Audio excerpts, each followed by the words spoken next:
Assalamualaikum warahmatullahi wabarakatuh.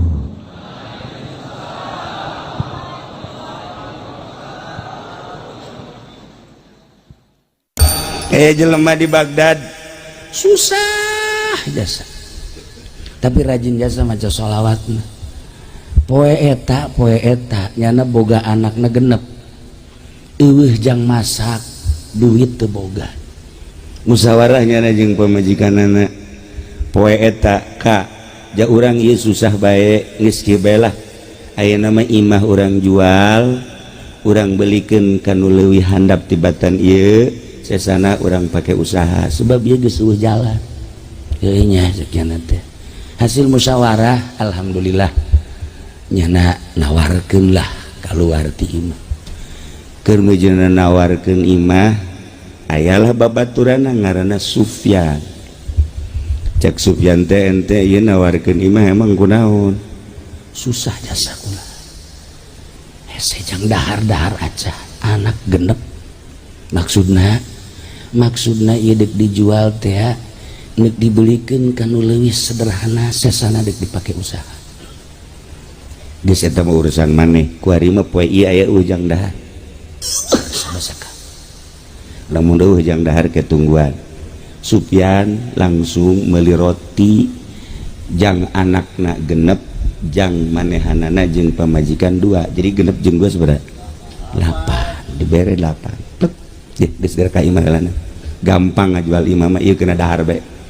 Di Baghdad makan roti daharna. Dibawa kunyana kakarak salengkah 2 lengkah, salengkah 2 lengkah. Aya anu bara main bari ceri kumaha neuleukeun roti. Makna jeung anakna 3 dibawa neuleukeun roti bae. Sakiana aing can datang ka imah roti geus anu neuleukeun bae. Asana teu wasa amat. Geus neuleuh deui kicep deui, neuleuh deui kicep deui ka roti. Cak indungna teh beuk ulah geus 2 poe 2 peuting teu dahar. Tuh kan kula janji setengah jam bangun dek turun deh hujan. Geus kajeun angin geus aya. Doa deh. Angin geus aya ieu. Geus teu sanggupeun besi ngagebrek burung. Teu pede jana. Ngadoana teu pede. Atuh doa nu tadi deui. Dalamun aya hujan doana nu tadi ngan hadiah heula ka Syekh Nawawi. Hadiah heula ka Syekh Nawawi mantak tadi kula hadiahna di ditu. Ila hadrati Syekhina Al-Mukarram Syekh Nawawi Al-Bantani Al-Fatihah. Tuh beres doana eta Syekh Nawawi baheula waktu di Mekah ketika hayang turun hujan doana eta. Ketika ngagebreg bae Syekh Nawawi dipanggil deui ieu hujan teu eureun-eureun. Nawawi coba ngadoa deui, doana eta deui bae. Rabbi firli wali walidayya wan je cak urang Arab eta deui doana. Deuk nurunkeun hujan eta, deuk ngeureunkeun hujan eta keneh. Mentak pernah diputat hajat. Kemudian manggil Haji Pendi mamacana, hujan. Maribis.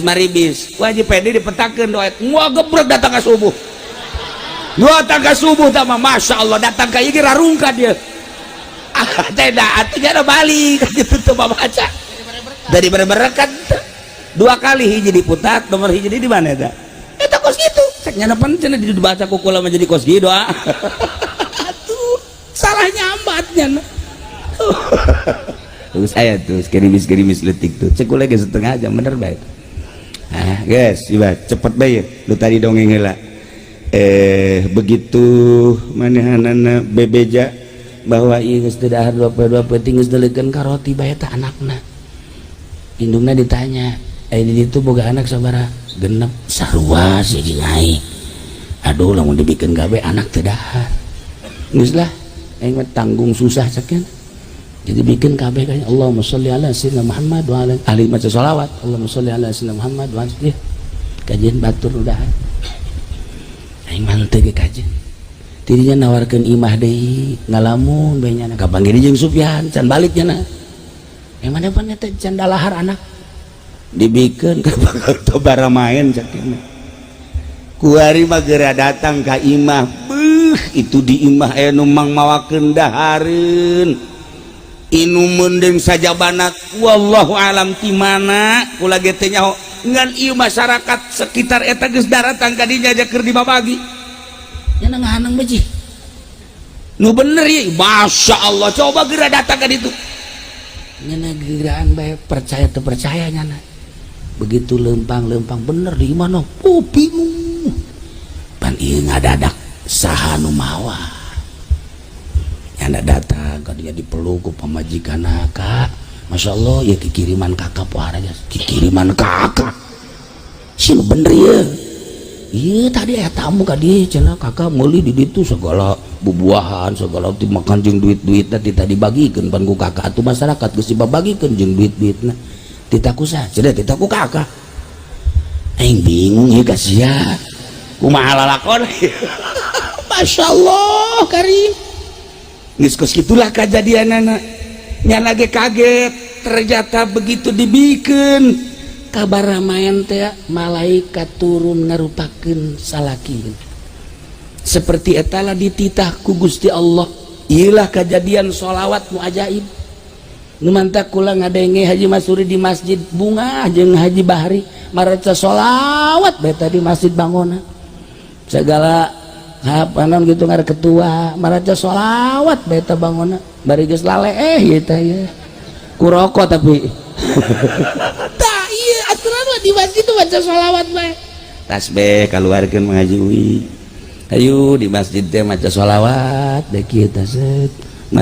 tasbihna ulah hiji 10 jang jualan maksudnya lain maca sholawat jualan tasbih tah ieu keajaiban nah ieu mah kacaritakeun ieu mah panjang lalakona lantaran ieu mah geus penting maot lah si keluarga eta selesai engke kiamat sanggeus teh kiamat kacaritakeun digiring ka mahsyar timbang amal begitu ditimbang amalna salat kurang bagus zakat puguh jelema susah amal-amal nu lain teu bagus korenganan nyana teh ngan solawatna doang dibandingkeun jeung nu lain garoreng otomatis solawat eleh jas salatna kurang bagus kabagusan solawat tetep eleh teu kakenca cek malaikat ieu mah mesti neraka cek malaikat nu sejen coba aya amal nu sejen eueuh periksa nyana babantu ka tatangga aya eueuh coba sugan aya amal-amal selain sholawat sholat teu bagus puasa teu bagus haji gitu kene tahajud tilok duha komo duha mah pabelit jeung pabrik dan sholawat doang nu dianggap bakal menang teh eleh kabeh kenca di tangan amal nu sejen dikorekan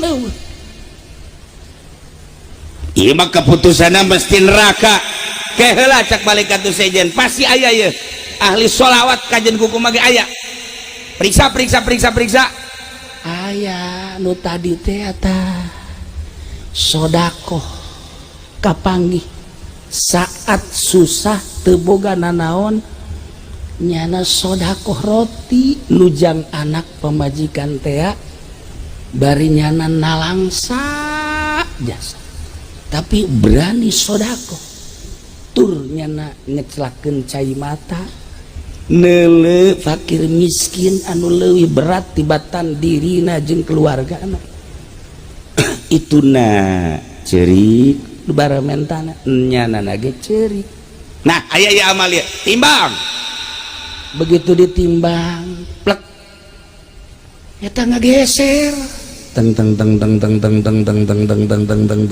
nyana ge ngahanang bae kitu kan kos kebode etek ya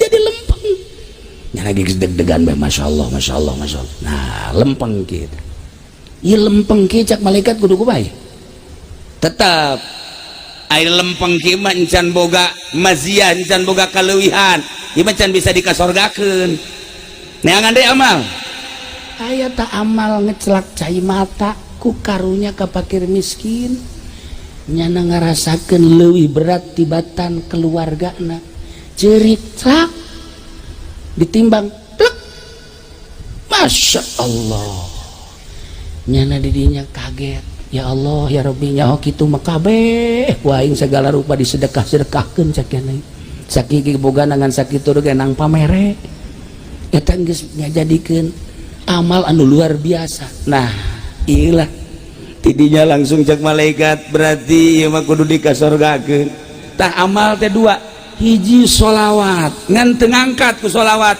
lantaran nyana ieu kan sasolawat-solawat doang tapi tina hikmah sholawat hate jadi leuleus sehingga daek burak bere nah iyalah sholawat ka Kangjeng Nabi teh bedas sebab hikmahna tidak maca sholawat daek mere lamun orang nyaritakeun berkah keberkahan tadi caritakeun ku Habib teh emang berkah kumaha berkah mah kieu lamun urang dahar hasil daharna digunakeun ka mana lamun ieu hasil daharna daek dibawa ibadah teh eta dahar ngaranna berkah lamun urang mobil boga kendaraan ieu kendaraan dibawa ka mana dipake ka mana lamun kendaraanna dipake ibadah ya ka masjid ya ziarah ieu kendaraan ngaranna berkah lamun urang boga pamajikan urang teh mawaanana kana ibadah bae lamun urang encan salat cek pamajikanna ka sabaraha ieu salat ka tuh gara urang salat aya neng ulah mikiran kula mangke deui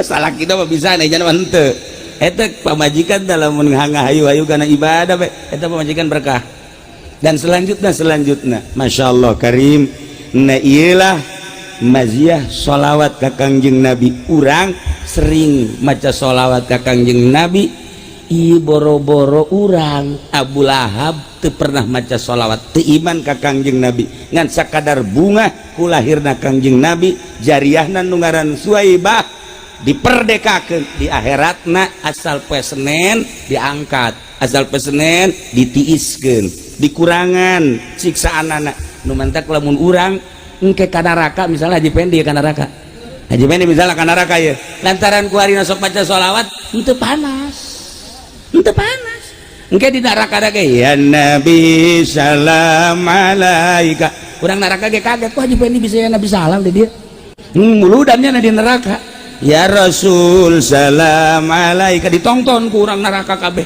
berarti manghaji ka neraka wayahna nya ini tiis maksudnya tiis dah ka neraka tiis tengah jawab heran ku embung meureun nah iyalah para jamaah kaum muslimin wal muslimat rahimakumullah tidinya Kangjeng Nabi disusukeun ka Siti Halimatus Sa'diyah datang ka 5 tahun pertama Kangjeng Nabi langsung dibawa ku Siti Halimatus Sa'diyah tahun kedua dilahir Kangjeng Nabi lahirlah Sayyidina Abu Bakar Siddiq tahun katilu berarti Sayyidina Abu Bakar Siddiq bakal jadi mitoha Kangjeng Nabi teh leuwih handap umurna tibatan Kangjeng Nabi Muhammad sallallahu alaihi wasallam tahun katilu wakila tahun kaopat Kangjeng Nabi dibaringkeun ku malaikat Jibril ketika dibaringkeun Siti Halimatus Sa'diyah ningalikeun kaget aya sosok manusia nu berbeda dua nu hiji ngabaringkeun nu hiji melek dadana ka dieu Siti Halimah teu kicep-kicep kieu bae ningalikeun berikut dulur susuna ningalikeun we kaget Muhammad ditikem Muhammad dibunuh Siti Halimah ningali kaget ternyata horeganan dibersihan umur 3 tahun wakila 4 tahun Kangjeng Nabi geus mulai dibelek mantak urang boga anak umur 3 umur 4 geus mulai kurang kudu dipagahan alif batas didinyalah Kangjeng Nabi terus dibelek diberesan Siti Halimah kaget kasieun sanggeusna kasieun maka Siti Halimah Sa'diyah ka 5 tahun mikeun deui ka Siti Aminah hujan geus mulai diturun deui ieu mah insyaallah diteruskeun kurang mantas muluan di dieu ka mana ieu imah itu wakil ka mana ieu malam naon ieu aing mah jadi sekretaris areseun jasa heran aing mah itu nyawa jadwal malam naon malam 1 iya dilanjut kakarak datang ke tahun kelima Kanjeng Nabi dikembalikan ke Siti Aminah lantaran Siti Halimatus Sadiah kasieun nangke orang lanjut tahun 5 tahun genep tahun 7 sampai berikutnya tamat mual ke di Cilongok bakalna nya jadi iya terus timimiti kamari tidinya geus dimulayan kuari datang ke tahun kelima kurang ditutup heula sakieu dilanjut ka ditu insyaallah malam Sabtu. Allahumma shalli wa sallim ala sayyidina Muhammadin fil awwalin wal akhirin barik wa sallim wa radiyallahu ta'ala an sadatina ashabi sayyidina Rasulillah ajma'in ya Allah ya rabbal alamin. Allahumma arham ummat sayyidina Muhammad, Allahumma ajbur ummat sayyidina Muhammad, Allahumma aslih ummat sayyidina Muhammad, Allahumma farrij an ummati sayyidina Muhammadin sallallahu alaihi wasallam. Allahumma anfa'na bima 'allamtana wa 'allimna ma yanfa'una wa zidna ilman wa yaqinan wa zidna ilman wa yaqinan wa zidna ilman wa yaqinan walhamdulillahi ala kulli hal wa na'udzu billahi min kulli hali ahli an-nar. Rabbana taqabbal minna innaka antas samiul alim wa tub 'alaina innaka antat tawwabur rahim wa shalli wa sallim ala jami'il anbiya'i wal mursalin walhamdulillahi rabbil alamin wallahu al-muwaffiq ila aqwamit thariq. Wassalamu alaikum warahmatullahi wabarakatuh.